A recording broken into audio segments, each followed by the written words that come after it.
Je vais te dire comment je me suis procuré ce médicament Plaquenil. Tu connais peut-être pas le nom de ce médicament, mais en fait, tu dois forcément savoir la molécule qui contient, parce que tu as dû en entendre parler, ça a fait grande polémique, la fameuse chloroquine, qui soignerait ou pas, selon chacun, le fameux donc, coronavirus, et c'est vendu principalement sous ce nom de ce médicament Plaquenil. Aujourd'hui, en France, ça a été retiré des ventes, ça n'est plus disponible en vente. Eh bien, j'ai pu m'en procurer 2 boîtes précisément. Ok, je vais te dire pourquoi j'en ai acheté et je vais te dire comment je les ai achetées. Alors, je te montre, ça se présente comme ça. Tu as 3 tablettes de chacune 10 comprimés, ce qui te fait 30 comprimés au total. Chaque comprimé correspond à 200 mg. En France notamment, avec le fameux docteur Raoult, il préconise 600 mg. L'objectif de cette vidéo n'est pas de dire que je vais consommer tout ça tout seul comme des Doliprane. Pas du tout. Hein. L'automédication, surtout pour ce type de médicament, n'est pas du tout conseillée, bien entendu. Mais je vais te dire pourquoi quand même j'ai pu acheter ces médicaments et comment je l'ai fait. Ok. Donc ces boîtes-là, je les ai achetées pour chacune 2,50 €. Alors maintenant, pourquoi j'ai acheté ces boîtes de médicaments? Si, après des tests, bien entendu, ce médicament s'avère efficace. Ok. Et pour X raisons, il s'avère qu'on a du mal à en s'en procurer. Eh bien, je préfère en avoir avec moi en stock. Ça ne signifie pas que je vais le consommer comme des Doliprane.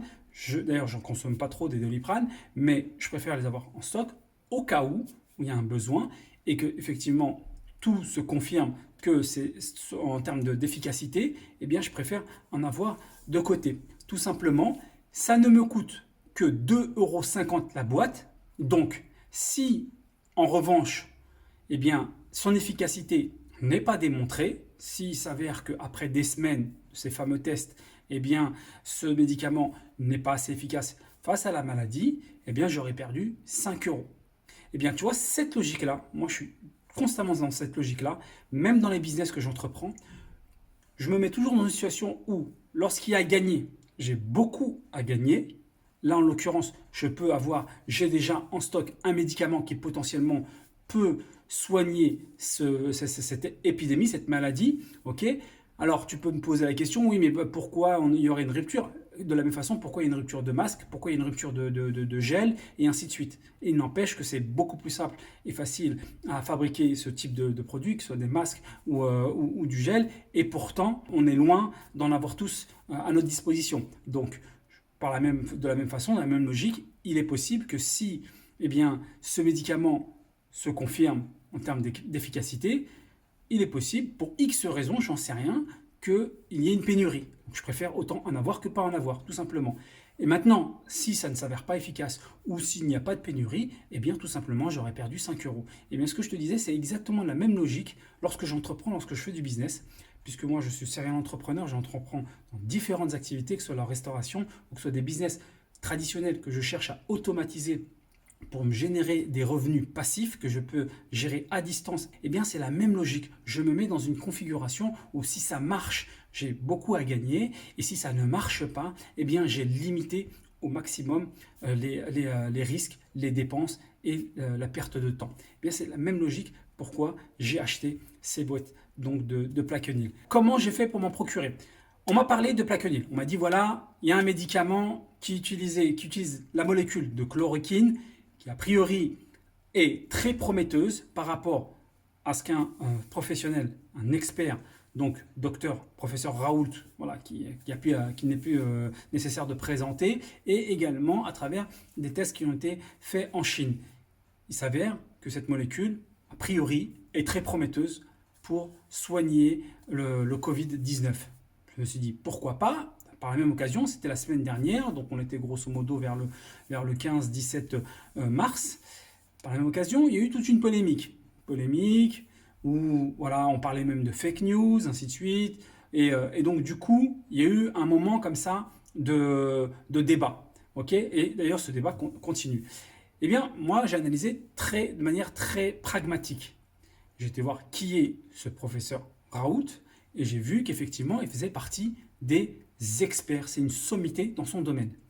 Il s'avère qu'il dit qu'effectivement, que cette molécule est prometteuse. Comment se fait-il qu'il y ait un débat d'experts actuellement, un débat entre scientifiques et médecins, quant à l'utilité et à l'efficacité de ce traitement?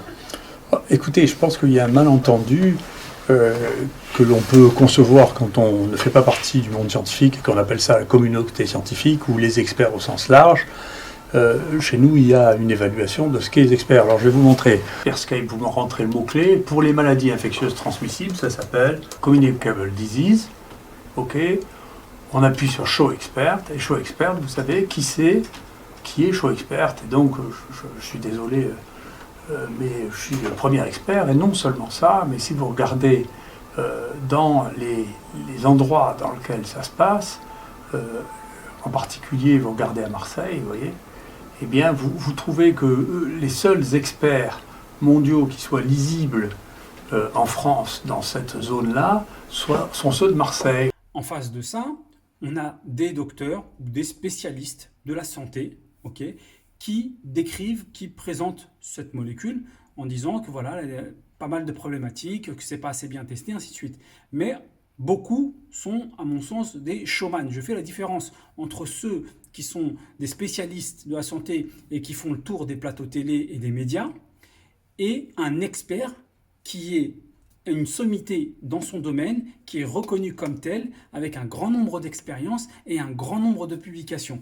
Ce n'est pas les deux, je n'ai pas les deux du même niveau. C'est pareil dans le business. Pour moi, entre l'expert qui n'a pas forcément tous les codes de marketing, tous les codes de communication, et à côté de ça, une personne qui est un bon communicant, qui maîtrise la rhétorique et voilà, tous les codes de la communication et des médias, qui ne va pas forcément parler pour votre intérêt, mais peut-être plus pour ses intérêts ou pour les intérêts pour qui il travaille. La pharmacie, la médecine, c'est un grand business, donc il faut arriver à distinguer les deux. Donc déjà, quand j'ai pris l'information qu'effectivement, à cette source-là, il y a des éléments qui démontrent que c'est prometteur et qu'en plus de ça, ce que j'ai dit juste précédemment, que ça ne me coûte pas très cher et donc je n'ai pas de risque de l'acheter, parce que acheter, ça ne veut pas dire consommer, je l'achète, je la stocke au cas où, c'est une chose. Et faire semblant de dire qu'on l'achète pour le consommer bêtement sans réfléchir, c'est autre chose. Donc au final, comment j'ai fait pour m'en procurer? Tout simplement, je réside en Turquie. Mes business ne sont pas en Turquie, comme je vous le disais, ils sont à distance, je les gère à distance, ils sont à l'étranger. Et du coup, ça me permet de pouvoir voyager et d'habiter dans différents pays. Actuellement, je suis en Turquie. J'ai pu aller dans une pharmacie, acheter ces 2 boîtes de Plaquenil pour l'équivalent de 2,50 € chacune. Le pharmacien m'a gracieusement en plus offert des gants, du gel et des masques. Okay, c'est ce qu'on distribue en Turquie. On en a en très grande quantité. Il n'y a pas de rupture à ce niveau-là. Et du coup, j'ai pu avoir ces stocks-là. Je suis reparti quelques jours plus tard et le pharmacien m'a signifié qu'en fait, tous les stocks ont été réquisitionnés par les hôpitaux. Et d'ailleurs, en Turquie, avec une population de 80 millions d'habitants, le nombre de cas constaté aujourd'hui est de 1200 cas. C'est assez bien contrôlé, alors qu'il n'y a pas de confinement obligatoire. C'est fortement conseillé de rester confiné, mais ce n'est pas obligé. Les gens le respectent, l'appliquent, et il n'y a que 1200 cas pour un pays qui compte 80 millions d'habitants et qui est voisin de l'Iran, pays qui a été très touché. C'est fini pour cette vidéo, j'espère que tu as apprécié. N'hésite pas à t'abonner, à liker, à partager, et je te dis à bientôt. Bizenki.